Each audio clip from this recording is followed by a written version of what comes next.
It was supposed to be an easy hike, a quiet weekend alone to clear my head after a long year. I'd heard about the Widow's Trail from a friend in Harlan County who said it was beautiful this time of year. Isolated, quiet, and mostly forgotten by tourists. That was exactly what I wanted.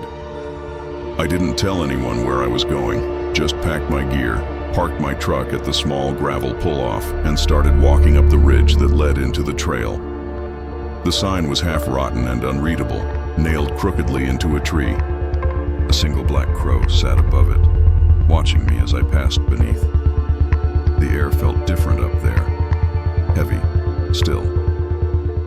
I remember thinking it was strange how quickly the sounds of the world fell away. No cars, no wind, just my boots against the dirt. The deeper I went, the more I noticed how old everything looked. The trees were massive and twisted, their bark gray and peeling like old skin. Moss covered everything. There were no markers, no benches, no sign of maintenance. Just the forest, thick and quiet. I made camp near an old fire ring that looked decades unused. The ashes were buried beneath leaves, but the stones were still blackened. It must have been used by hunters or hikers once, long before the trail fell out of use. The first night was uneventful, except for a strange chill that settled over me around midnight. I woke up sweating but cold, as if something had passed through my tent. I told myself it was just mountain air and went back to sleep. The next morning, fog clung to the trees like spider webs. It wasn't normal morning fog. It was dense, low, and unmoving. I almost packed up right then, but the stubborn part of me wanted to finish the trail. It was supposed to loop back around after 8 miles. I figured I'd be out by dusk. By early afternoon, the silence had started to bother me. You don't realize how much noise a forest usually makes until it stops. No birds, no insects. Even my footsteps felt swallowed by the mist. Every few minutes I'd turn around just to make sure I was still on the path. But even the trail seemed to shift, narrowing, widening, curving where it shouldn't. I began, marking trees with my knife just in case I circled back without realizing. Around dusk I saw it, a faint flickering light up ahead. At first I thought it might be another hiker's campfire. Relief hit me hard. I called out, but the fog made my voice sound small and distant. The light bobbed gently, swaying side to side. As I got closer, I realized it wasn't a fire. It was a lantern, an old one, the kind with a glass globe and a metal handle. Someone was carrying it. I stopped and waved. "Hey there!" I shouted. The light paused. No answer. I tried again, louder this time. Still nothing. The light remained still for a long, breathless moment before it began to move, slowly, deliberately, toward me. That was when I noticed the silence. It wasn't just quiet. It was absent. No sound at all. Even my breathing felt distant, like I was underwater. My pulse hammered in my ears, but the rest of the world stood still. I took a step back, and the light stopped again. Another step, and it swayed once more, closing the distance. I couldn't make out who was holding it, just a faint outline. In the mist, human-shaped but somehow wrong, too still, too steady. I turned around, intending to head back the way I came, but something was off. The trees didn't look the same. My knife marks were gone. The trail curved where it hadn't before. Panic started to creep up my throat. I started walking faster, then jogging, glancing over my shoulder every few seconds. The light followed, always the same distance away, never closer, never farther. The air began to smell like smoke, not wood smoke, burning cloth, faint but unmistakable. I stopped, coughing, and that's when I heard her. A woman's voice, distant and trembling. "He left me here," she said, soft, almost a whisper. I froze. "Who's there?" Nothing. The fog thickened around me until I could barely see my own hands. My flashlight sputtered, then died. The lantern light flickered again, closer this time, maybe 20 feet away. Through the haze, I thought I saw the shape of a woman. Her shoulders hunched, head bowed, moving slowly. I opened my mouth to speak, but my voice caught. Something about her made my body go cold. She was glowing. Not with light, but with reflection, like her skin was pale enough to catch the lantern's glow and throw it back. Her dress looked soaked, clinging to her body. I could see strands of wet hair hanging down her face. And her hand held the lantern, but it didn't move naturally. It swayed without rhythm, like the wind was guiding it even though there was no wind. I turned and ran. The forest blurred past me, branches clawing at my jacket. I didn't care where the trail led anymore. I just needed to get away from that light. My lungs burned, and the smell of smoke grew thicker until it felt like the air itself was burning. I stumbled and hit the ground hard, face first into the dirt. When I looked up, I was staring at the same lantern. It was lying a few feet in front of me, burning bright and steady. No one was holding it now. I picked myself up slowly, backing away. Then I heard the voice again, closer, right behind me this time. He left me here. I turned, but there was no one, just fog, endless and gray. Something brushed my arm, cold and wet. I swung around and saw her standing barely a foot away. Her face was ruined. Hollow eyes, like ash, had taken the place of flesh. Her mouth was open just slightly, enough for me to see her teeth blackened like charcoal. And then she smiled. I don't remember running. I just remember the sound of the lantern falling, the glass shattering, and then that light flickering out. The next thing I knew, I was crashing through brush, half crawling down a slope. The fog broke suddenly, like stepping through a curtain. I could see the gravel road ahead. I didn't stop until I hit my truck door. I sat there for what felt like an hour, trying to calm down. The forest behind me was quiet again, normal even. I told myself it had to be a trick of the light. Exhaustion, dehydration, whatever. I started the truck, headlights cutting through the early morning mist, and just drove. I didn't look back until I reached the ranger station miles down the road. The man there was old, gray-bearded, the kind who'd seen too much. When I told him where I'd been, he stared at me for a long time. "You stayed past dusk?" he asked. I nodded. He sighed, leaned back, and poured himself a cup of coffee. "You're lucky you came out. Most folks don't." "What do you mean?" I asked. He stared out the window for a moment before answering. "Widow's Trail ain't a name. It's a story. Way back, late 1800s, a woman lived out there with her husband. He went hunting one night and never came back. She searched every night with her lantern, even through storms, until the fire burned down and the smoke filled the woods. They found her body months later, still holding that lantern. I didn't say anything. I just sat there staring at the table. The smell of smoke clung to my jacket, faint but sharp. The ranger looked at me again. "She's still looking," he said quietly. "Still waiting. Sometimes folks see her light in the fog, and if they follow it..." He trailed off, shaking his head. "Well, they don't come back." I drove home that day and told myself I'd never hike again. But last month, driving back through Harlan County at night, I saw something in the trees off the highway, a faint swaying glow just beyond the fog line. It followed the road for a while, keeping pace. Then it stopped. And for a moment, just before I lost sight of it, I could have sworn I heard her voice again, soft and tired, carried on the wind. "He left me here." It was early spring when my cousin Eli and I decided to hike a stretch of the Appalachian Trail that cut through the Smokies, the kind of trip we used to dream about when we were kids. We'd both been through rough patches lately. Eli had just come out of a bad breakup, and I'd lost my job a few months back, so we figured a few nights in the woods might clear our heads. It was supposed to be simple: follow the trail, camp by the creeks, and stay out of town for a week or two. We didn't plan to go near the old bridge. We didn't even know it existed until that second night. The trail had been quiet most of the day, just wind moving through bare branches and the crunch of gravel under our boots. By dusk, fog had started creeping in through the trees. It wasn't unusual up there, but it rolled in thicker than I'd ever seen, swallowing the trees until it felt like we were walking through a tunnel of gray. We came across a fork we didn't recognize, one path leading uphill and the other sloping down into the fog. The wooden sign was too weathered to read. Eli thought it might be a shortcut to a campsite he'd heard about near the river. Against my better judgment, I followed him down. We found the bridge not long after.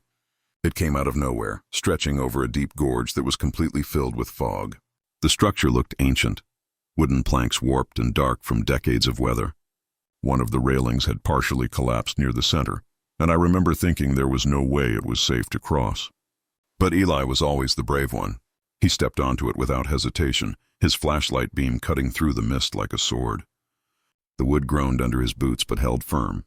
Halfway across, we decided to stop and rest. There was a little clearing just before the bridge, a patch of dirt overlooking the gorge. We dropped our packs, lit the tiny stove, and boiled some coffee. The silence was absolute. No birds, no insects, no wind, just the faint creaking of the bridge as it settled in the cold air. When the fog moved, it revealed glimpses of the river far below, a dark, slow-moving ribbon that reflected no light. It was around midnight when we first heard the voices. At first, I thought it was just the sound of water echoing through the gorge. But after a few seconds, the noise sharpened, distinct syllables, like people arguing far beneath us. A man's voice, low and harsh, and a woman's, crying or pleading. I froze, holding my mug halfway to my lips. Eli looked up at me, his expression shifting from confusion to unease. "You hear that?" he whispered. I nodded. We both got up and walked toward the bridge. The voices were clearer there, carried up from the fog, not loud, but sharp enough to make out words like "stop" and "please." It sounded like they were coming from the water below. I leaned over the railing, shining my flashlight into the mist. Nothing, just swirling gray and the faint sound of the river. Then as I called out, "Hello? You need help?" everything stopped. The voices vanished. The fog seemed to hold still. And then I saw it, a single wet handprint smeared across the wood beside me. It hadn't been there before. The print was pale, almost translucent, but fresh enough that water droplets ran down the rail. "Eli," I said, backing up slowly. "We need to go." He didn't argue. We grabbed our packs and stepped onto the bridge, trying to move quickly but quietly. The wood groaned under every step. Halfway across, I felt the temperature drop so suddenly that my breath turned to fog in front of me. My fingers went numb around the strap of my pack. Then, clear as anything, I heard something behind us. The sound of heavy, slow footsteps. They weren't echoes. I turned my flashlight toward the sound, but the beam caught only drifting fog. "Eli," I whispered, "someone's back there." He stopped walking, his shoulders tense. "No one's out here, man." The footsteps came again, closer this time. The bridge creaked with each one, boards flexing as if someone heavier than both of us was crossing. We started to run. I didn't care about the noise or the risk of falling. I just wanted off that bridge. The sound followed us, fast and loud, but always just behind. Then something grabbed my ankle. It was cold, impossibly cold, and strong enough to pull me down to my knees. My flashlight clattered to the planks, spinning wildly. I kicked and shouted, but whatever held me wouldn't let go. Eli rushed back, grabbed my arm, and yanked me hard enough that the grip broke. We didn't look back. We sprinted the last few yards and didn't stop until we were deep in the trees on the other side. When we finally stopped, I collapsed onto the ground, gasping. My ankle burned like frostbite. Eli was pale and shaking, staring back toward the bridge. "There was someone behind you," he said quietly. I saw something move. Neither of us slept that night. We made a small fire and sat in silence until the fog lifted around dawn. When we finally worked up the nerve to go back, the bridge looked ordinary, empty, calm, except for one thing. On the far end, where we'd heard the voices, a dark scorch mark spread across the boards, like something had burned there long ago. We left the Smokies that morning. Didn't talk much on the drive home. But the whole time I couldn't shake the feeling that something had followed us. The air in the car felt thick and damp, and once or twice I thought I saw movement in the rearview mirror. Just a flicker of white through the fog. It wasn't until a week later that I heard the full story. I'd stopped at a gas station on the edge of town, still limping from my ankle. The old man behind the counter noticed my hiking gear and asked where I'd been. When I told him about the bridge, his face changed instantly. "You didn't stop there at night, did you?" he asked. I told him we had. He shook his head, muttering something under his breath. Then he told me about the preacher. Back in the 1940s, a small church sat on the ridge above that gorge. The preacher was a local man with a wife and 2 children. One rainy night, their car lost traction on the wooden bridge and slid straight into the river. The preacher survived, but the rest of his family didn't. They pulled the bodies from the gorge 2 days later, though some say they never found the youngest boy. The preacher took his own life not long after. Locals say he still calls out for them, the old man said, lighting a cigarette. And sometimes they call back. You hear voices under that bridge, you don't answer. You just keep walking. I thanked him and left, but his words stayed with me. For days after, I'd wake up at night thinking I heard whispers through my window, faint and distant, like someone arguing outside. I tried to tell myself it was wind or memory, but deep down I knew that voice, the one that cried beneath the bridge, the one that stopped when I looked over. A few weeks later, Eli called me in the middle of the night. His voice was shaky. You hear it too? He asked. I didn't understand what he meant. The water, he said. It's like I'm back there. I keep hearing it. The voices. They're getting louder. I didn't know what to say. That was the last time I heard from him. He went missing a few days later. His car was found parked on a back road near the Smokies, keys still in the ignition. They said it looked like he'd just walked off into the woods. Search teams found no sign of him, not even footprints.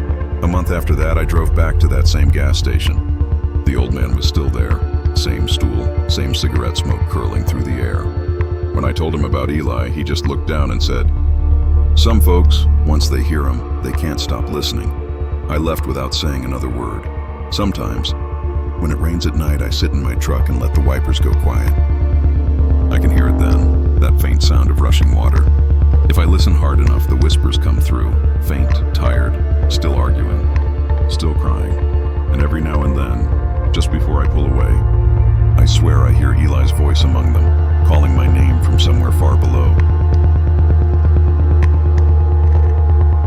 I'd been looking forward to that weekend for months, a full week alone in the mountains near Spruce Knob. No work, no phone, no people. Just me, the trees, and quiet. I'd found the cabin through a small town rental site. No pictures except one of the front porch, half hidden by fog. It looked old but solid, and the woman who managed it, Mrs. Carter, said it had everything I'd need. Running water, a wood stove, and a generator for lights. She mentioned it was a bit off the grid, but that was what I wanted. I'd grown tired of the noise of everything. The constant hum of people talking, cars passing, my phone buzzing. I wanted to hear silence again. The drive there took me deeper into the Appalachians than I'd ever gone. The paved road turned to gravel, then to dirt. My GPS stopped working about 20 minutes before I got there, and for a while, I thought I'd taken a wrong turn. But then I saw it. The cabin, tucked in the fold of the hills, surrounded by tall spruce and birch trees that leaned close like they were trying to listen. The air was cold, even though it was early fall, and the sky looked low enough to touch. I remember stepping out of the car and hearing nothing. No birds, no insects. Just the creak of the porch boards as I walked up to the door. Inside, it smelled faintly of smoke and pine resin. It wasn't fancy. One main room with a small kitchen area, a table, a few mismatched chairs, and a narrow staircase that led to the loft where the bed was. The walls were rough-hewn logs, dark and uneven, as if they'd been cut and fitted by hand. It was quiet in a way that felt almost too quiet. The kind of silence that pressed against your ears. The first night was peaceful. I cooked a simple dinner, lit a few candles, and read until the wood stove crackled itself into embers. I fell asleep easily, with the kind of deep, heavy rest you only get in complete darkness. The second night was different. I woke up to a sound that didn't belong. A slow, rhythmic noise coming from somewhere in the room. At first I thought it was the wind, but there was no wind. It was steady, wet, human, breathing. It sounded close, like someone lying right beside the bed.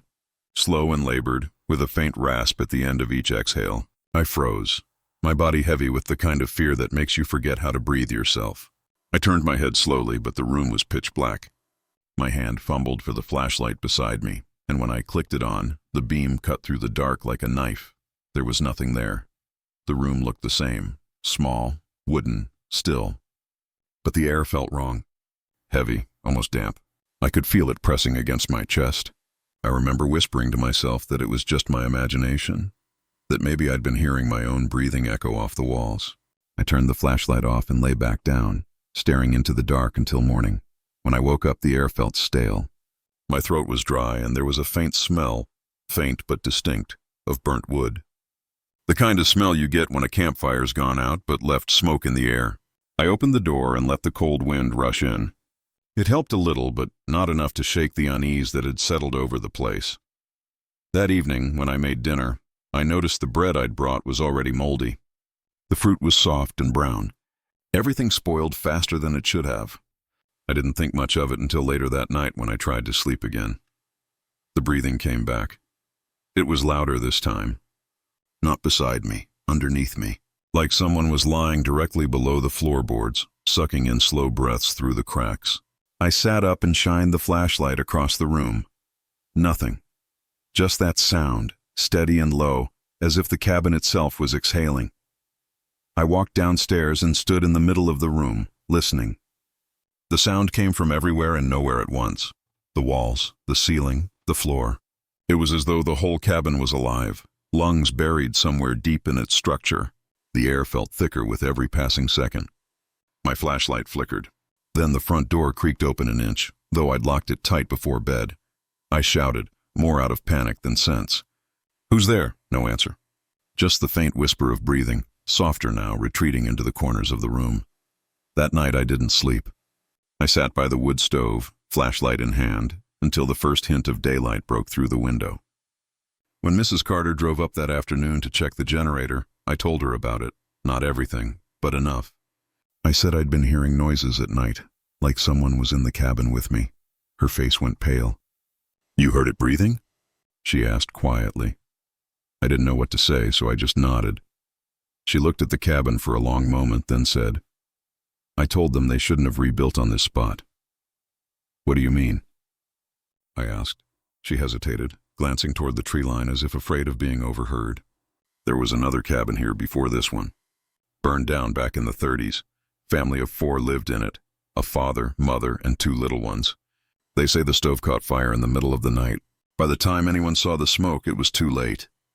I felt the hairs rise on my arms. And they rebuilt it? Right here? Right on top of the old foundation," she said, her voice barely above a whisper. "Most folks around here wouldn't take it, said the ground was still cursed. But the owner figured stories were just stories. Built this one himself. Never stayed a night in it, though. I didn't ask any more questions." That evening, when the sun dipped behind the hills, the fog rolled in again. I sat by the stove, staring at the walls. The smell of smoke returned, stronger than before, and I could swear the wooden boards near the hearth were darker, stained, like something had seeped through them long ago. When I finally crawled into bed, I left the flashlight on beside me. I told myself I'd leave in the morning. Just one more night, and I'd be gone. Sometime after midnight, I woke again. But this time it wasn't the breathing that woke me. It was the silence, the kind that feels like pressure on your eardrums. Then, slowly, the sound came back, deep, rasping, and close. The light flickered once, then died. I sat up and saw movement near the corner of the room, a faint ripple, like heat distortion. The boards creaked one by one in a steady rhythm, inhale, exhale. The air swelled, then receded, as if the cabin itself were breathing in its sleep. I could feel it vibrating through the bed frame. Then something brushed my foot. It was light, almost gentle, but cold enough to make me flinch. I swung the flashlight toward it, but the beam caught only a swirl of dust in the air. The breathing grew faster, ragged now, filling every inch of the room. The sound came from the walls, the floor, even the ceiling above me. It was everywhere, I shouted. I don't even remember what, and stumbled down the stairs. The stove door swung open, scattering ashes across the floor. The smell of smoke was choking now, thick and acrid. Through it all, I could hear faint voices, children coughing, someone gasping for air. I ran outside barefoot into the cold night, the fog swallowing me whole. The cabin loomed behind me, silent again. I stood there for what felt like hours, watching it through the mist. Once I thought I saw the faint orange glow of fire behind the windows, but when I blinked, it was gone. I left before dawn. Didn't even pack most of my things. I drove until I found a cell signal and called Mrs. Carter to tell her I'd dropped the key under the porch. She didn't sound surprised. She just said, "You did the right thing leaving when you did. That was 3 years ago." I haven't been back to Spruce Knob since, but sometimes when I wake up at night I still hear it, faint but unmistakable. That slow, steady breathing, like it's somewhere just outside my door, waiting for me to come back. And when the house settles in the quiet hours before dawn, I can't help but notice. The air feels thicker, almost like the walls are taking a long, slow breath. I used to be a park ranger in the Cherokee National Forest near the Tennessee border. Deep country, where the trees grow so thick the sun barely touches the ground even at noon. Back then I liked the quiet. I liked the way the forest could swallow every sound until all you heard was the faint hum of wind through the leaves. It felt peaceful, sacred even, but that was before I learned that some silences aren't peaceful at all. They're just waiting for you to listen close enough to hear what's beneath them. It started after a heavy storm one spring. A tornado had passed just west of our district, and my job that week was to check trails and report fallen trees. I'd been out since morning, boots soaked through from the rain. When I reached the old section of trail locals called Widow's Bend, it was overgrown and barely used anymore. A crooked path winding through oaks and pines until it reached a clearing that looked like something out of another time. That's where I saw the tree. It was massive, an old white oak, wider than any I'd ever seen, hollowed at the center like a doorway. The bark was dark, warped, and split open near the roots, like the tree had once tried to heal around something. I'd walked that trail before and never noticed it, though it stood right in the open. That alone should have bothered me more than it did. But what really got my attention were the candles. Dozens of them, placed in a ring around the base of the tree, some still burning, their wax running down the bark like tears. The air smelled faintly of smoke and something else, sweet and rotten at the same time, like wet flowers left too long in a vase. I crouched down to take a closer look, figuring some teenagers had come out there during the storm to mess around. But then I saw the face. Inside the hollow, carved deep into the inner bark, was a woman's face. The carving was rough but detailed, too detailed. Her mouth was wide, stretched into a grin that looked painful. Her eyes were round and hollowed, and the bark around them was darker, almost burned. For a moment, I thought I saw something wet glistening where her eyes should have been. But when I leaned closer, it was gone. Below her face, tangled in the roots, was something pale. I thought it was moss at first until I saw the strands, thin, matted, unmistakably human hair. I felt a chill crawl up my spine. I radioed it in, told dispatch I'd found evidence of some ritual activity and would need another ranger to take a look. But the radio only crackled, no signal this deep. The storm must have knocked out the repeater, so I marked the spot on my map, took a few pictures, and left. I told myself I'd come back with someone else in the morning. That night I stayed at the ranger cabin near the ridge. The power was still out from the storm, so I lit a lantern and tried to read. But I couldn't focus. My head felt heavy, like I'd stayed underwater too long. When I finally drifted off, the dreams came, vivid and wrong. I was standing in front of that same oak, only this time the candles were gone. The hollow was deeper, wider, and I could hear whispering from inside, a woman's voice, soft and desperate. I couldn't make out the words at first. Then they grew clearer, weaving through the sound of the wind. "Don't cut me down."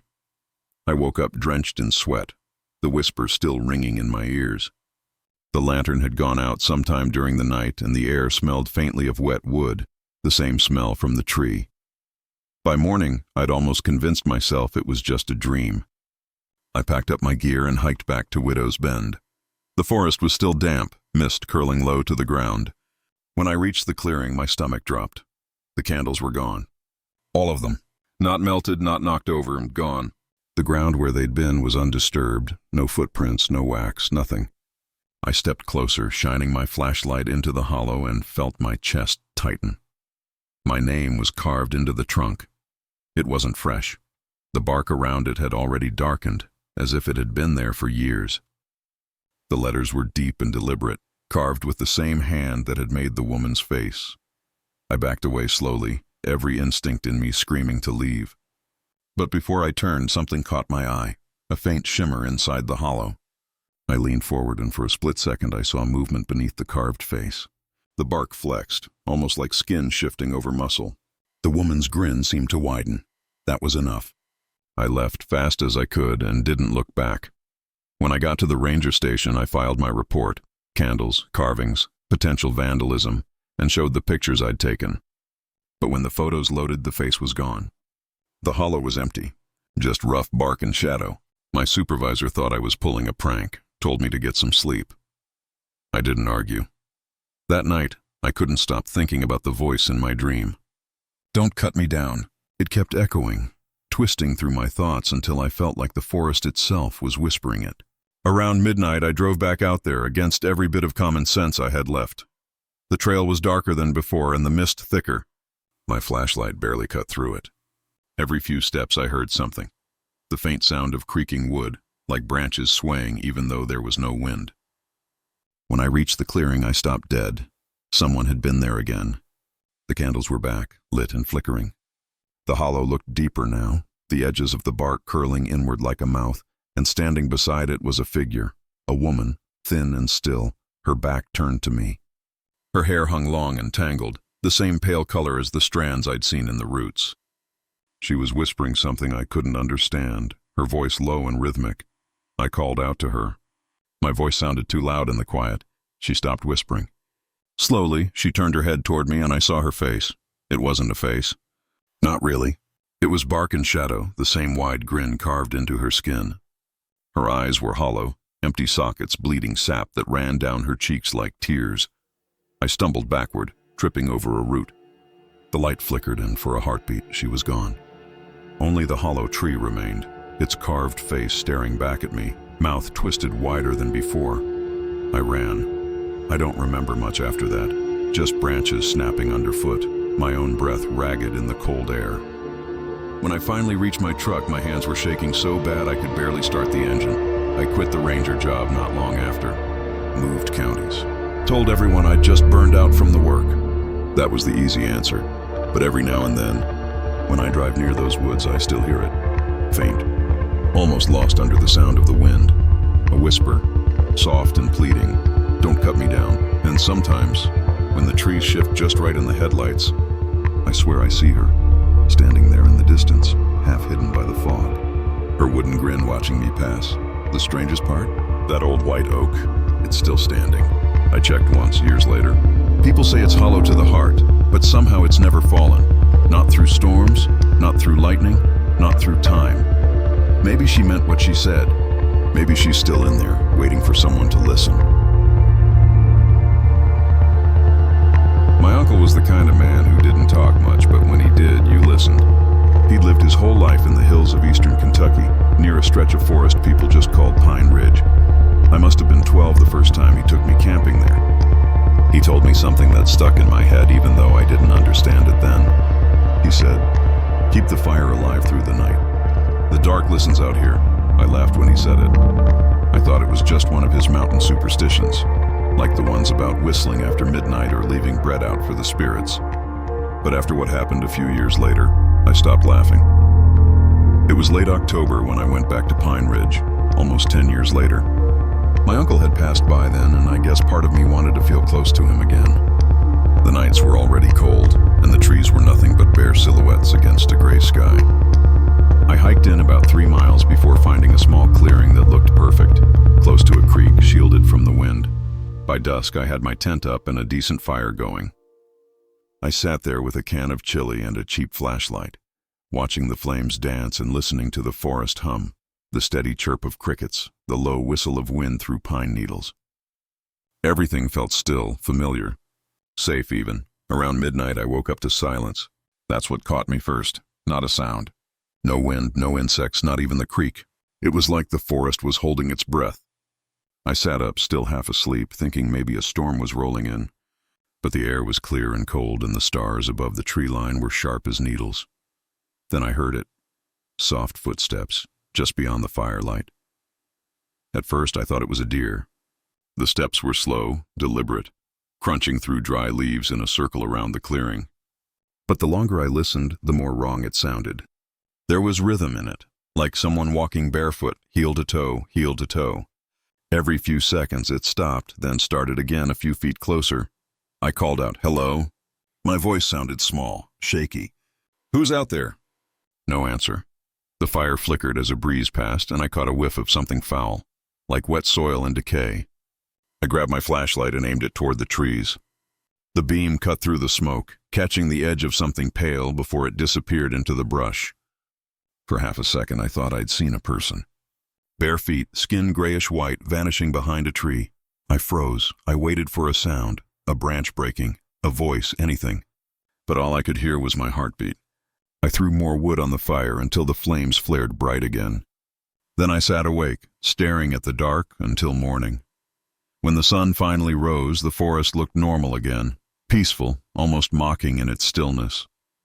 I tried convincing myself it had been an animal, maybe a trick of light and exhaustion. But when I stepped out of my tent, my stomach dropped. There were footprints, small ones, like from bare human feet, pressed into the soft dirt all around my campsite. They weren't scattered like someone walking through. They formed a perfect ring around where I'd slept, all facing inward, every single one. I backed away slowly, scanning the tree line. Nothing, no broken branches, no trail leading out. Just that circle of prints. I didn't even finish breakfast. I packed up, stomped out the fire, and left. On my way back down the ridge, I ran into a park ranger near the trailhead. He was an older man, friendly enough, and when he saw my face, he asked if I was all right. I told him about the footprints, the smell, the footsteps. He didn't laugh. He didn't tell me it was animals or pranksters.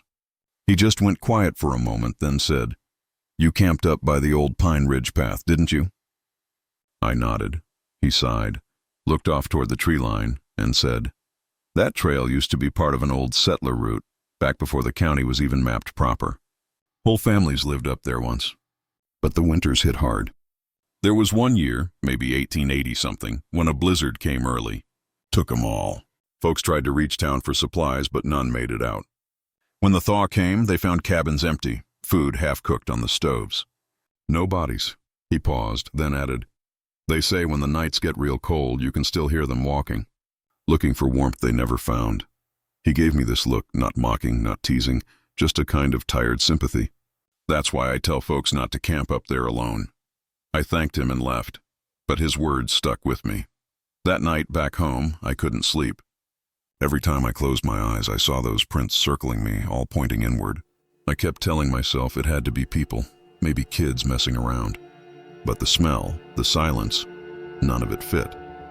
A week later, I went through my gear to clean it, and that's when I noticed something I hadn't before.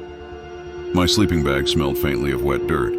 When I unrolled it, there were faint smudges near where my feet would have been, small, dark prints. Like someone had pressed their toes into the fabric while I slept. I threw it out the same day. I haven't been back to Pine Ridge since. But every fall when the nights start getting cold, I still dream about that fire. I can hear the crackle of the wood, see the edge of the light fading into black, and just beyond it, always just beyond, I hear those soft, slow footsteps circling. Sometimes I wake up certain there's someone standing in the dark corner of my room, waiting for me to look. And every time I light a fire now, even in my backyard, I remember what my uncle told me all those years ago. Keep the fire alive through the night, because out there, in the mountains, the dark still listens, and sometimes it walks. When I was 17, there wasn't much to do in our small Kentucky town except drive the back roads, drink cheap beer, and dare each other to do something stupid. Everyone had their stories: the haunted bridge, the woman on the ridge, the man with no face who walked the mines. Most were nonsense told by drunk uncles or kids who wanted to sound brave. But there was one story everyone agreed on: the bell in the old coal shaft out near Willow Creek. They said if you went there late at night and sat by the collapsed entrance, you could hear a bell ring deep underground. Just one clear clang, then another, closer each time, until it sounded like it was right under your feet. The old-timers claimed it was the miners calling for help.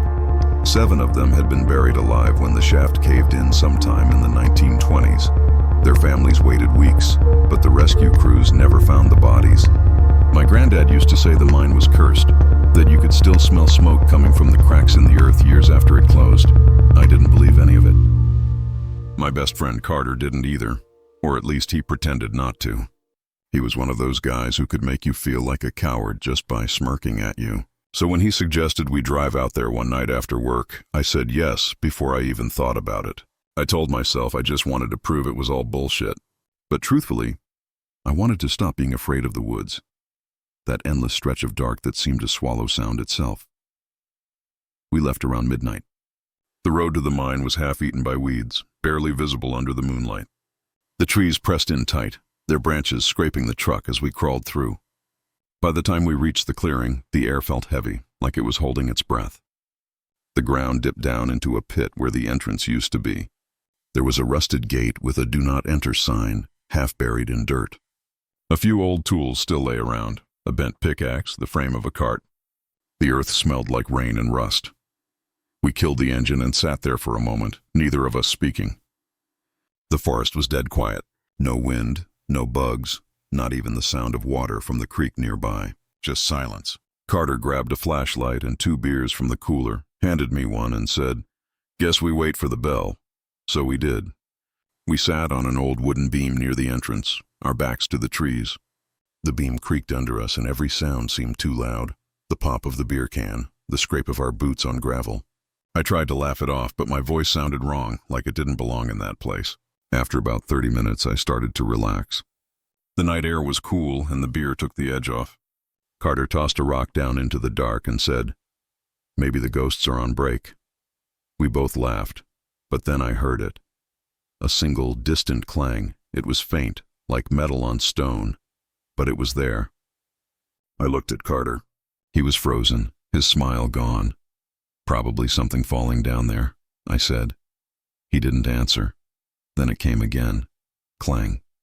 This time louder, sharper. It didn't echo like it should have. It sounded close, but still, below us. I tried to tell myself it was the wind, maybe a loose pipe shifting, but the air was still, too still. Carter leaned forward, his flashlight aimed toward the dark hole. The beam barely reached more than a few feet into the entrance before the black swallowed it whole. Then, somewhere deep inside, a soft light flickered. It wasn't from our flashlights. It was yellow, old like a lantern's flame. We both saw it. It swayed slightly like someone holding it was walking. Carter whispered, "You see that?" Before I could answer, the bell rang again. Clang. And the light grew brighter, moving closer, deeper into the shaft's mouth. I don't know why, but I couldn't look away. My skin went cold, and my breath came out in small white puffs, though it wasn't that cold outside. I felt something in the ground beneath me, a faint vibration, like a pulse coming from the earth. Carter stood, the beam of his flashlight trembling in his hand. The light in the shaft stopped moving, and then I saw him. He was standing maybe 30 feet down, half obscured by dust and shadow. His clothes looked old, torn canvas, covered in dirt and ash. In one hand he held the lantern, in the other a length of chain. His face was pale, streaked with soot, his eyes dark holes that caught the light just enough to glint. He lifted his hand slowly and waved, a small tired motion like someone signaling a friend. Carter took a step forward, but I grabbed his arm. "Don't," I said, though my voice barely came out. The man waved again, then pointed toward us, or maybe behind us. I turned for just a second, half expecting someone else to be there. When I looked back, the light was gone. The darkness that followed felt alive. Without a word, Carter bolted for the truck. I followed. The air behind us felt heavier with every step. By the time we slammed the doors and started the engine, I swear I heard another clang, this time right under the tires. We tore down that dirt road, the headlights cutting through fog that hadn't been there before. We didn't talk the whole drive home. I tried to sleep that night, but the sound kept replaying in my head. That bell, that slow rhythm, like something being struck by a hand that shouldn't still move. I told myself it was a trick of sound, or maybe another group of idiots playing around. But when I woke up the next morning, I found my boots still caked with reddish mud from the mine. The strange thing was, there were prints next to them on my porch. Small, narrow, bare footprints. Carter wouldn't talk about it. I called him that evening, and he answered on the first ring, but he just said, "Don't go back there. Promise me." His voice sounded different, hoarse, tired. A week later, his mom called me. She said Carter hadn't come home the night before. His truck was found near Willow Creek, parked at the same trail we took. They searched for 3 days. Nothing. The sheriff said the ground near the shaft had shifted again, part of the hillside collapsing after heavy rain. They marked it off as unsafe. No one was allowed down there. 2 nights later, I drove out there myself. I don't know why. Maybe I wanted to see if it would happen again, if I'd imagine it differently this time. I parked by the edge of the trail and left the headlights on, cutting through the mist that clung to the trees. The forest smelled like wet iron. I walked down to where the entrance used to be. The ground was fresh dirt and stones now, a rough mound where the collapse had sealed it completely. I stood there, my heart pounding, feeling like something was watching from beneath. Then, faint as breath, I heard it clang once, then again, and then a third time. Closer, sharper, like it was right under my feet. The air trembled, and the ground seemed to hum. My knees went weak, and I stumbled backward. That's when I saw something poking through the dirt, a small brass bell, half buried, its handle black with soot. I reached for it, but before my fingers touched it, the metal began to ring on its own. Just once, then silence. I left it there. That was 12 years ago. The mine's long gone now, overgrown, fenced off. But sometimes when I drive past the ridge at night with the windows down, I swear I can still hear it. That faint, patient ringing coming from somewhere deep in the ground. And sometimes, in the reflection of my headlights, I think I see someone standing just at the tree line, holding a light that sways with the rhythm of that endless, lonely bell. It was the kind of night when the fog never lifted, even when you thought it should. My girlfriend Emily and I had spent the afternoon hiking near Devil's Bend, a winding, forested loop that ran along the ridges just outside of Boone County. The name always carried a bit of local weight. People said travelers disappeared there, that their cars were found abandoned on the roadside, doors open, radios still humming static. But it was late fall, the air crisp and dry, and the sun had dipped behind the ridges by the time we started heading back. Emily spotted the farmhouse first. It sat maybe 50 yards off the dirt road, half swallowed by vines and brush. From where we stood, it looked like the forest had tried to pull it back into itself. The roof sagged, the porch had half collapsed, and the windows were caked in grime, except for one. It glimmered faintly even in the low light, like someone had just cleaned it. "You see that?" she said. I nodded. The place looked wrong somehow, but curiosity got the better of me. We climbed over the ditch and through the weeds until we reached the porch. The air smelled like wet wood and something faintly metallic, like rust, but older, more organic. The door wasn't locked. It swung open with a sound that made both of us freeze, a deep, dry groan like something being disturbed after a long sleep. Inside, everything was layered in dust. The air felt thicker, stale. Faded wallpaper peeled from the walls in curled strips, and the furniture, what was left of it, sat under gray sheets like bodies waiting to be uncovered. But in the corner of the living room, that spotless window stood out. Not a speck of dirt, not a handprint, just clean, perfect glass. Emily whispered. "That's impossible." I didn't answer. I just stepped closer. The window looked out toward the woods, but what I saw through it didn't make sense. It was daylight outside. The trees were the same shape, the same line of forest, but everything was lit by a pale morning sun. I blinked, rubbed my eyes, but it didn't change. "Em," I said quietly. "Come look at this." She stepped beside me, her reflection faint in the glass. "What the hell?" she breathed. We both stood there staring. The forest in the glass moved like it was alive, branches swaying gently in a wind we couldn't feel. And then something shifted in the distance. A figure, tall, narrow, almost human but too elongated, moved between the trees. I felt my chest tighten, my breath catch. "Did you see that?" I asked. Emily nodded, her hand gripping my sleeve. Yeah, I saw it." The shape disappeared behind a trunk. I looked over my shoulder, expecting to see something through the real windows. The night, the same trees under the moonlight. But when I turned, the entire house had gone dark. I mean, completely dark. I couldn't even see the outlines of the furniture anymore. The air grew colder and the silence pressed in like water. When I turned back to the window, the daylight was gone. The glass was pitch black now. a mirror reflecting only our pale faces. "Let's go," Emily whispered. We moved fast, tripping over the warped floorboards as we found the door. The night outside felt sharp, real again, but the woods were quieter than before. No crickets, no wind, just the soft crunch of our steps as we hurried back to the car. When I looked over my shoulder, I swear I saw something move behind the spotless window. Not the tall figure this time, but something smaller, closer to the glass. A person's silhouette. Watching, we didn't talk the whole drive back. The fog thickened, and by the time we reached the main road, it was like driving through milk. Emily finally broke the silence.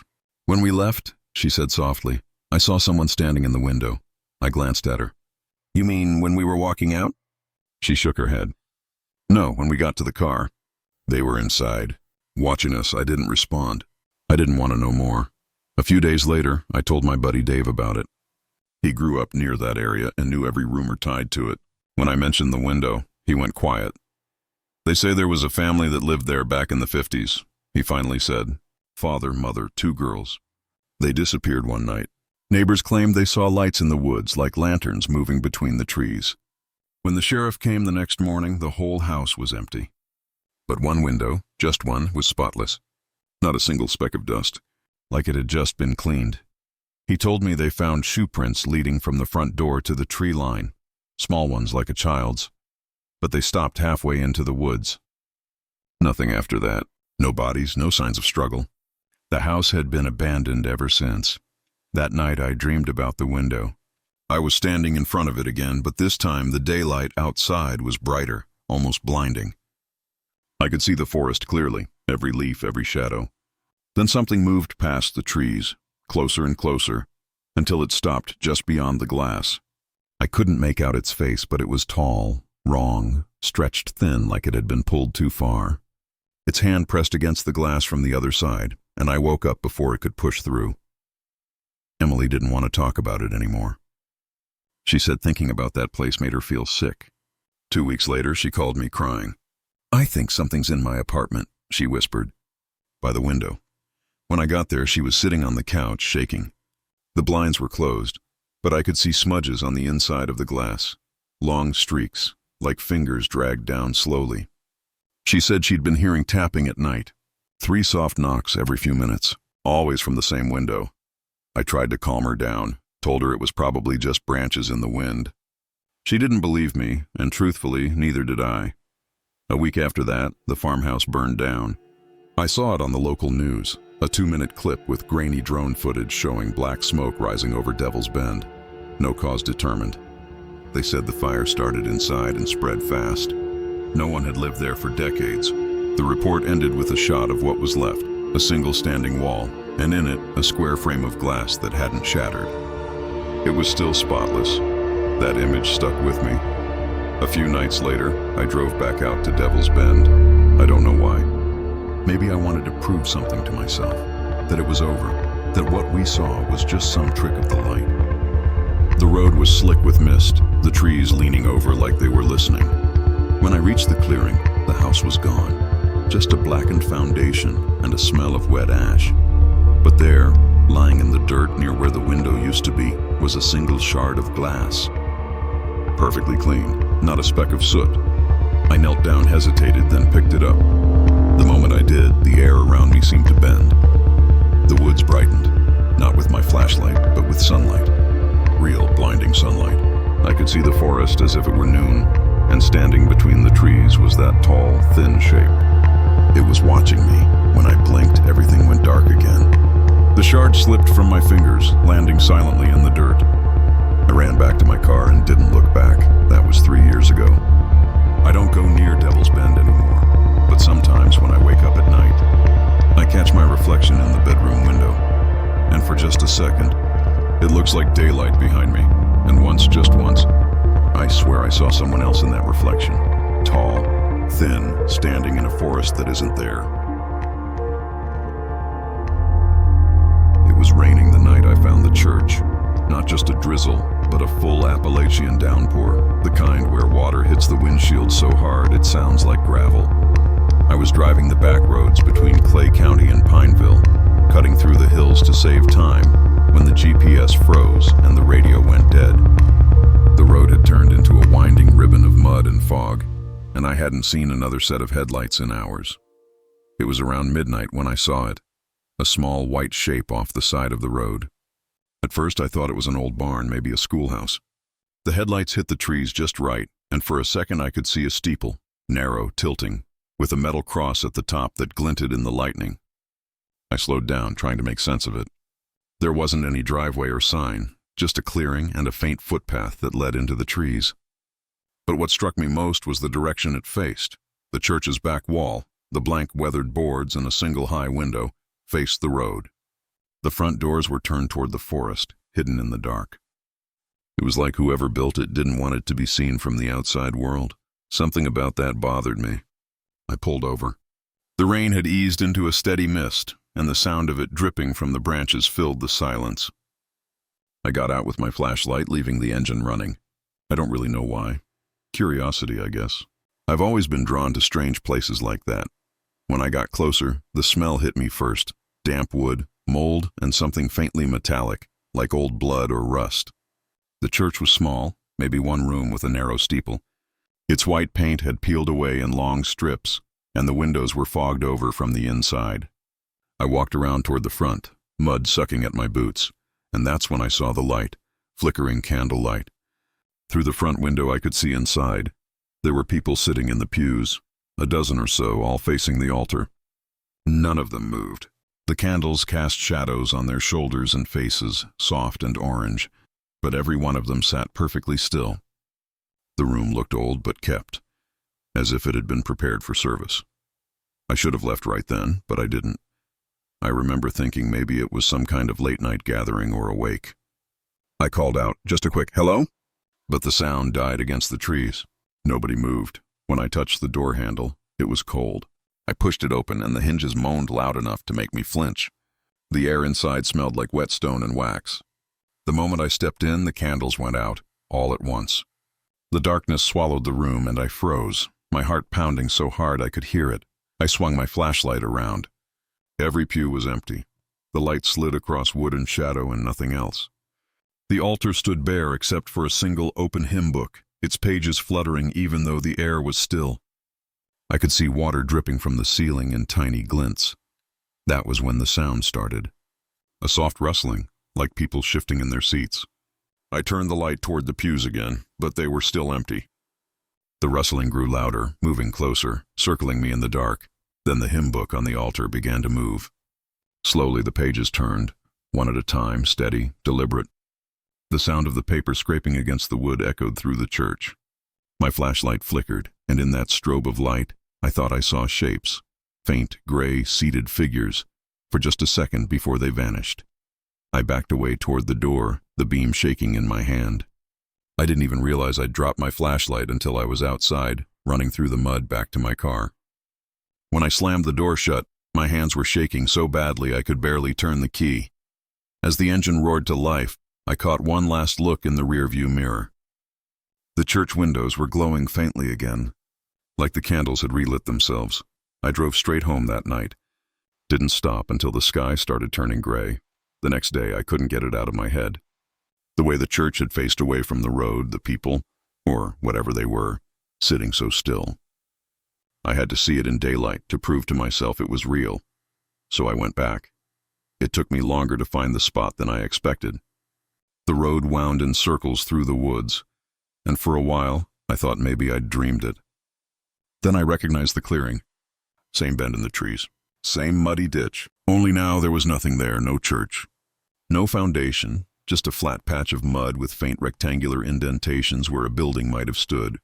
Soft ground that sunk slightly under my boots. In the center I saw something dark. My flashlight. It was lying half buried in the muck, still wet from the rain. I picked it up. It turned on without a flicker. Battery strong. I turned it toward the trees, half expecting to see someone standing there. Nothing. Just silence. I went back home shaken, but trying to rationalize it. Maybe I'd wandered off the trail. Maybe I'd found some old structure that collapsed overnight. But deep down, I knew better. A week later, my friend Darren came over. He's lived in those hills his whole life. I told him about the church, described it down to the way the doors faced backward. He didn't laugh. He just looked at me for a long moment, then said quietly, "You saw the backward church." I asked him what he meant, and he told me a story. Back in the 1930s, a traveling preacher came through that part of the mountains. He was known for fiery sermons, the kind that made people faint in the aisles. He convinced a handful of families to help him build a church deep in the woods. Said the Lord told him it had to face away from the road so the devil couldn't find it. A few months later, all of them vanished. Every man, woman, and child. The sheriff's men found the church abandoned, but the pews were still warm, candles still burning. They said when they stepped inside, the doors slammed shut on their own and the air went cold. Nobody went back after that. The road grew over and the forest took it. Darren said sometimes travelers still see it on stormy nights. A church facing the wrong way, lit from within. But when morning comes, it's gone. I laughed it off, but that night I dreamed I was back inside. The pews were full again, but this time I could see the faces, pale, blank, eyes closed like they were waiting for something. The hymn book on the altar turned its pages, and I felt something behind me. When I turned, the preacher was there. His face was gray, his mouth moving silently. He pointed at me. Then the doors opened, and a flood of freezing air filled the room. I woke up drenched in sweat, my heart racing. The next morning, I went out to my truck to clear my head. On the passenger seat was my flashlight. I could have sworn I'd left it in the garage. The lens was fogged, and when I wiped it clean, there was something smeared on the glass. A faint cross drawn in ash. That was 3 years ago. Sometimes, when it storms hard enough that the hills disappear behind the fog, I swear I can see a flicker of candlelight in the trees off the highway. Just a brief glow, gone when I look again. And last month, while driving through that same stretch, I saw something else. A white shape deep in the woods. Faint but clear in the lightning. A steeple. I kept driving. But every now and then, when I close my eyes, I still hear it. The slow turning of a hymn book's pages, one by one. Like something's waiting for me to come back and finish the service. I used to run delivery routes across the Appalachian backroads for a small shipping company out of Roane County. It wasn't glamorous work, but it paid steady, and I liked the quiet. Most nights I'd load up the van with parts and packages, plug in my thermos of coffee, and drive until sunrise.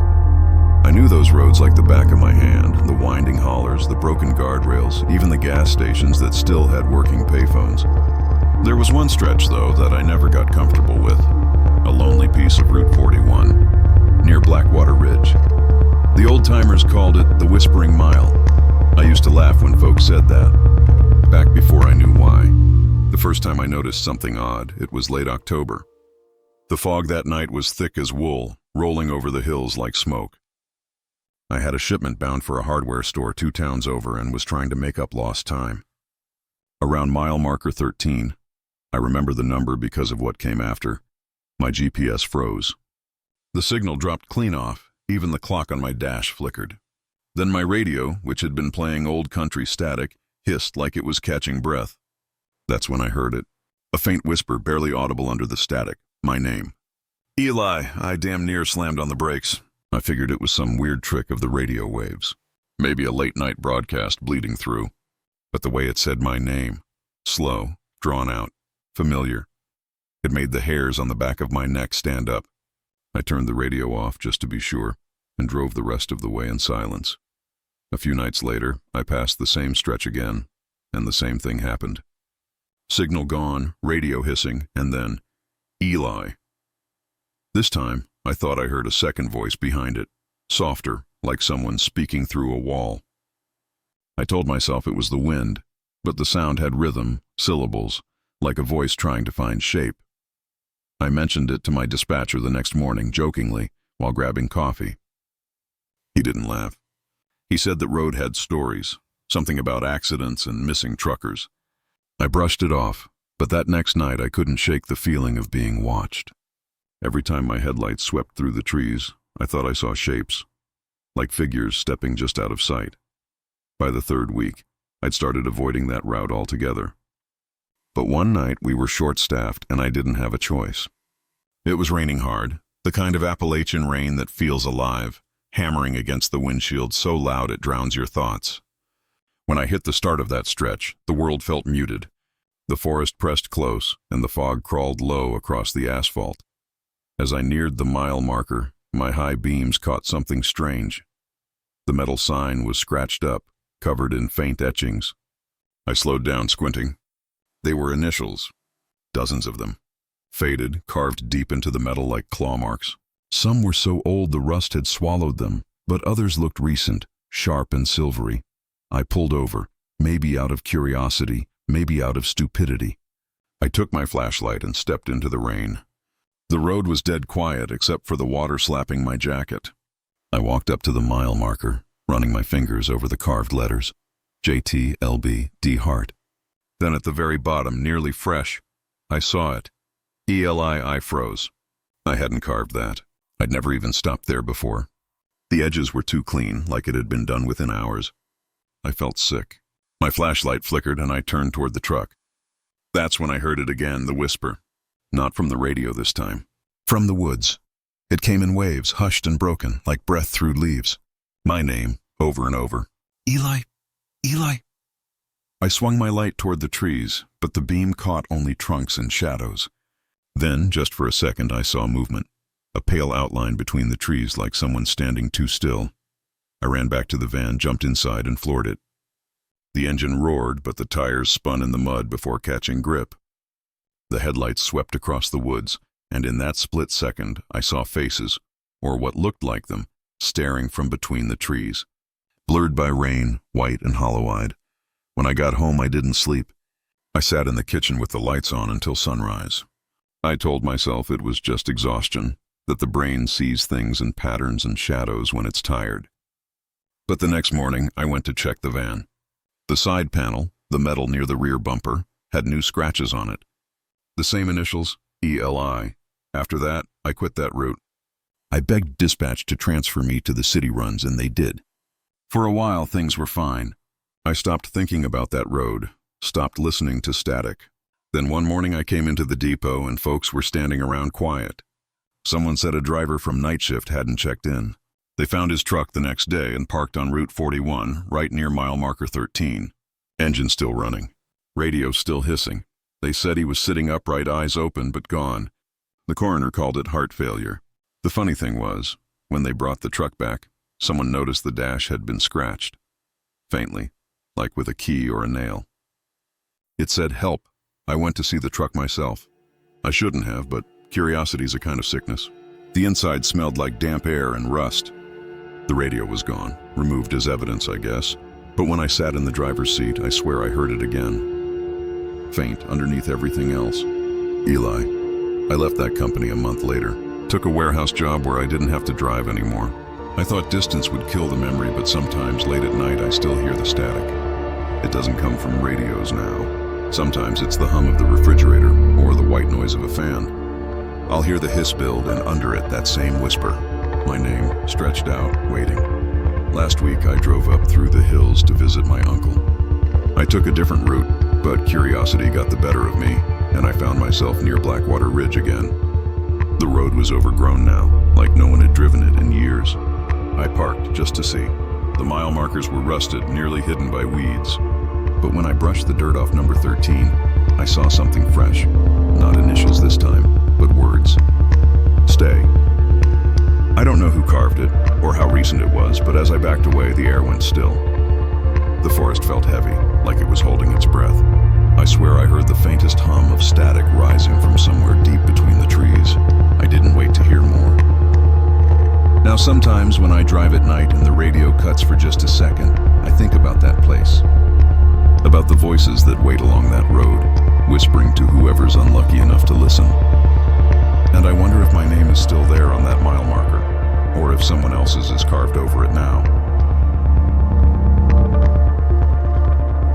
I was deep in the Monongahela woods that summer, working on a wildlife study that kept me away from towns and traffic for days at a time. My job was straightforward, at least on paper. Set up motion-sensing cameras to track deer, bobcats, and the occasional black bear. The forest was dense, the kind of place where the sun barely touched the ground, and the air smelled like moss and rot. I liked it that way, the solitude, the quiet, until I started noticing things that made the quiet too heavy. The first day went as usual. I trudged through underbrush, mud sucking at my boots, and set cameras along trails I'd scouted weeks earlier. By the time I got back to my tent, the sky was already bruising with dusk. I had a thermos of coffee, a notebook, and a laptop to download the day's footage. Everything looked normal at first. Deer moving in patterns, a raccoon sniffing a bait station. Nothing unusual. Then I noticed it. One clip, barely a second long, the camera triggered by a branch swaying in the wind, showed something I didn't expect. A girl, pale, wearing a white dress, standing in the background of the trail. The thing is, I hadn't seen her when I set the camera up. No movement, no footprints, no other evidence that anyone else had been on the trail. Her hair hung straight and dark against her face, and the light caught her skin in a way that made it glow unnaturally against the green and brown of the forest. She wasn't doing anything, just standing, eyes closed, head tilted slightly. I blinked at the screen, rewound, and froze. I told myself it was a glitch, a trick of light on the lens, maybe a reflection from a piece of equipment I'd forgotten to move. I tried not to think about it, but I couldn't shake the feeling that she had been watching me.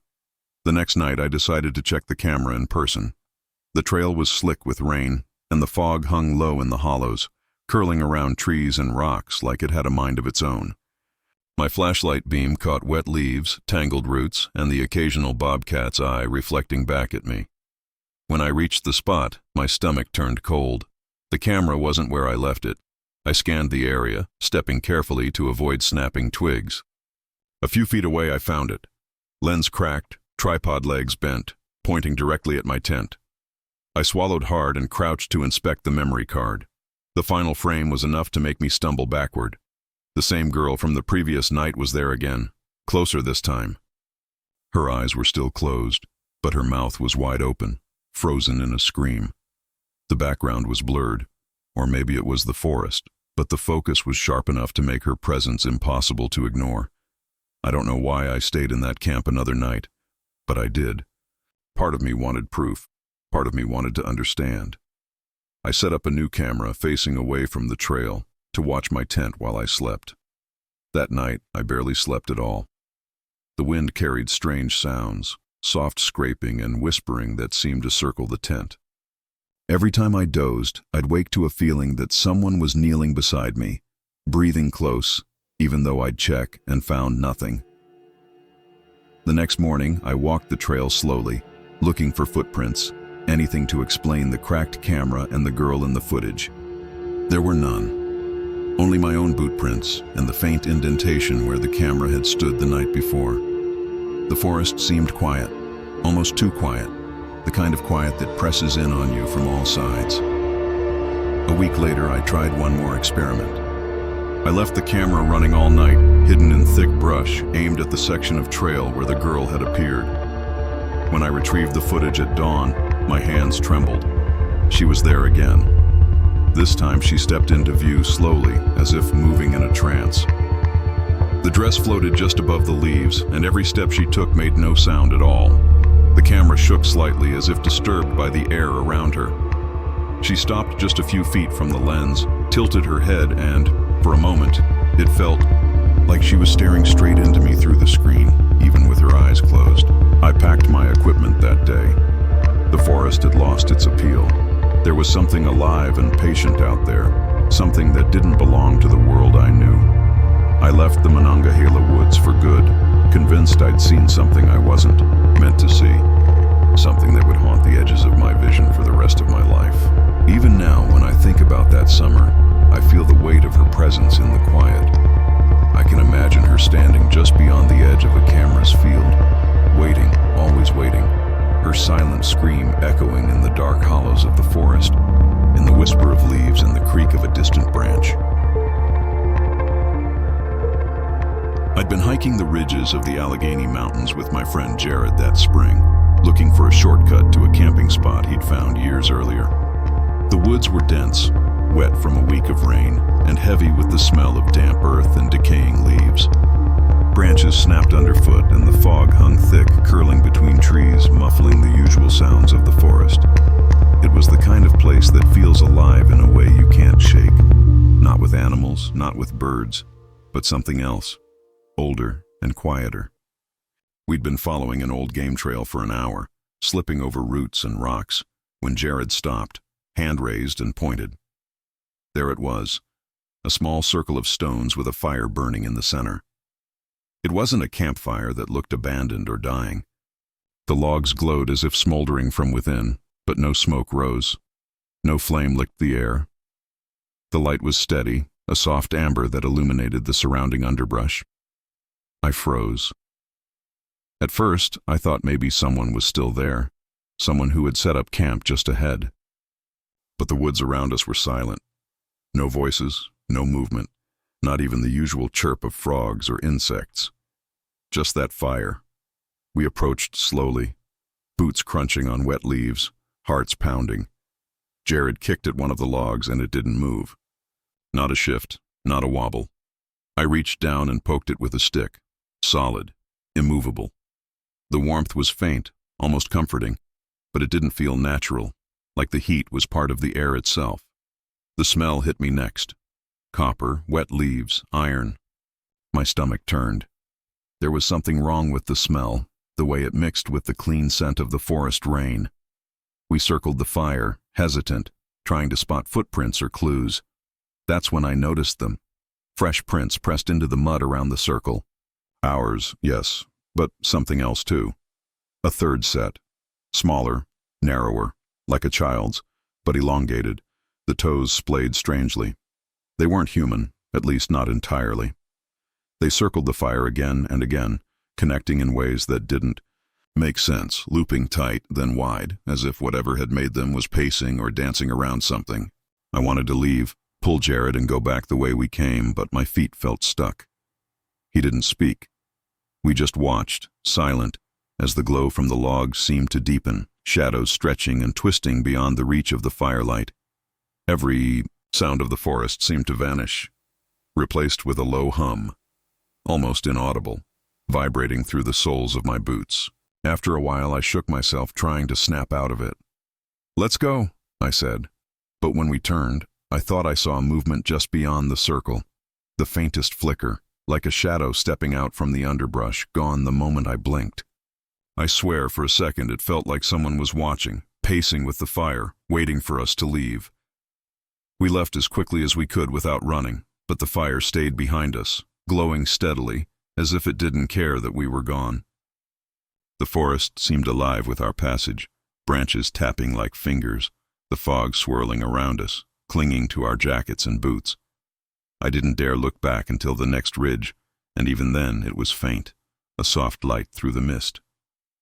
A week later, curiosity, or maybe stupidity, drove me back alone.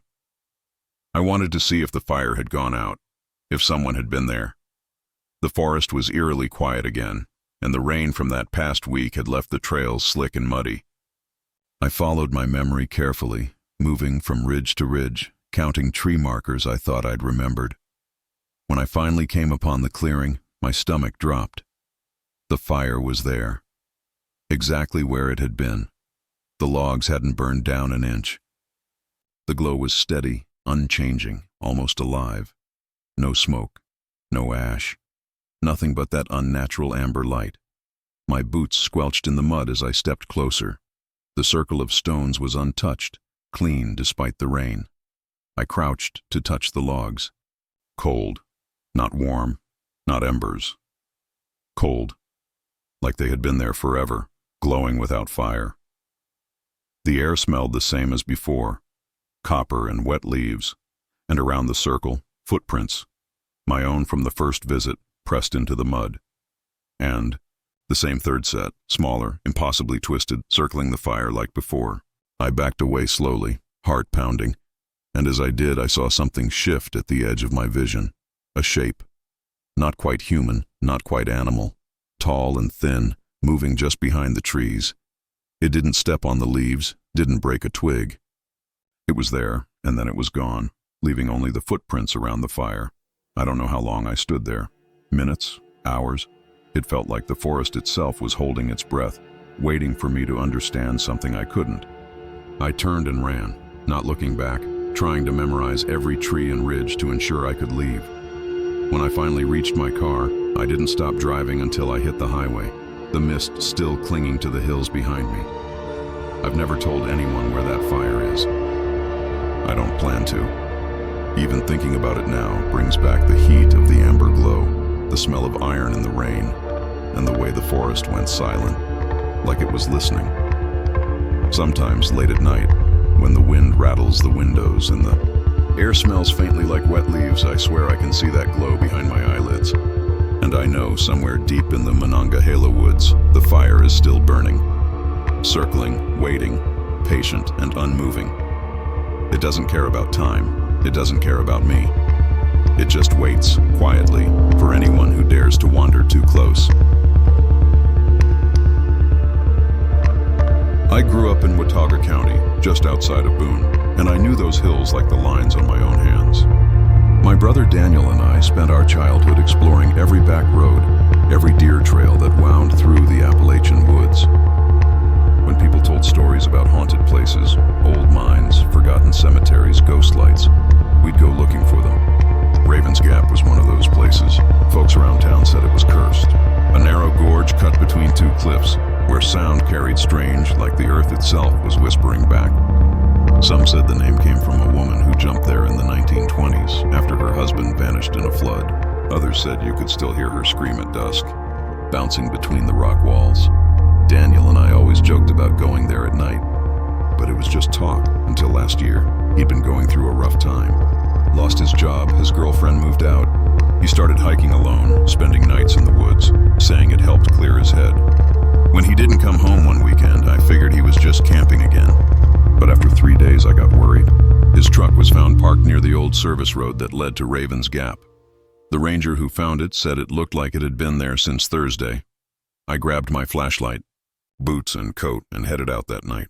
The air was cold, the kind that makes every breath feel sharp. The sun had just gone down when I parked near the same trailhead. The woods were silent except for the wind moving through the bare trees. There wasn't another car in sight. The path into the gap starts easy enough, wide and well-worn, but narrows quick once you hit the old quarry line. The rocks get slick with moss and the air feels heavy, colder than it should. My flashlight beam caught bits of fog curling along the ground, moving against the breeze. I kept calling for Daniel, half expecting to hear him laugh, to jump out and scare me. He loved doing that kind of thing. But every time I stopped to listen, the only sound was my own breathing and the crunch of gravel under my boots. I was about halfway down the trail when I found his flashlight. It was lying just off the path, still on, half buried in leaves. The lens was cracked, but the light still worked, shining weakly into the woods. I picked it up, looked around, and called again. Nothing. My stomach dropped. The only reason he'd leave his flashlight was if something made him drop it. The gorge narrowed ahead, walls rising high on either side. That's when I heard it. A scream. Not a short, startled yell.